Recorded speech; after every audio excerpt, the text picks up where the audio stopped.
Karibu kwenye chaneli yetu, na leo hii tunaangazia mada nyeti na muhimu ya kiafya, endometriosis. Ni ugonjwa unaowatesa mamilioni ya wanawake kimya kimya. Endometriosis ni hali ya kiafya ambapo tishu zinazofanana na zile za ukuta wa ndani wa mji wa mimba huanza kukua nje ya mji wa mimba. Tishu hizi huweza kujipenyeza kwenye ovari, mirija ya uzazi, hata kwenye utumbo au kibofu cha mkojo. Hali hii husababisha maumivu makali hasa wakati wa hedhi, kwani tishu hizi hujaribu kuvunjika kila mwezi kama hedhi ya kawaida, lakini damu yake haina pa kupita. Matokeo yake huwa ni uvimbe, kovu na maumivu ya kudumu.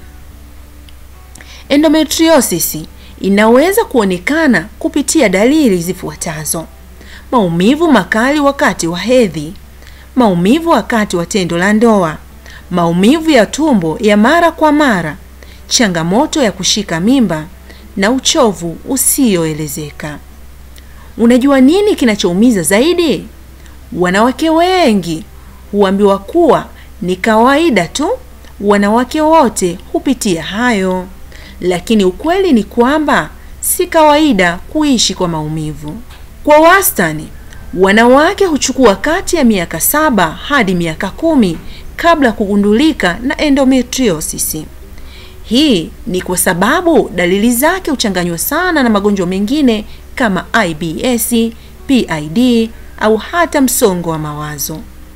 Na mara nyingine ni kwa sababu jamii haielewi sauti ya mwanamke anailalamika maumivu ya hedhi.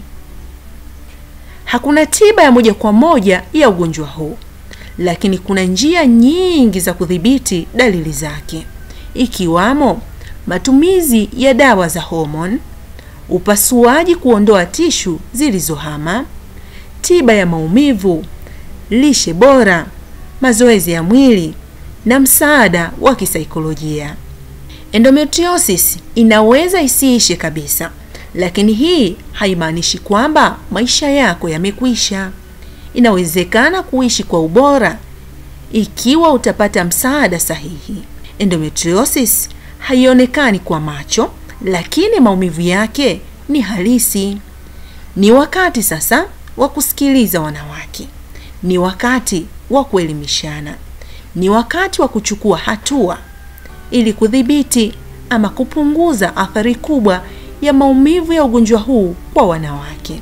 Tafadhali like, comment na share. Subscribe kwa makala zaidi kuhusu afya ya uzazi. Asante.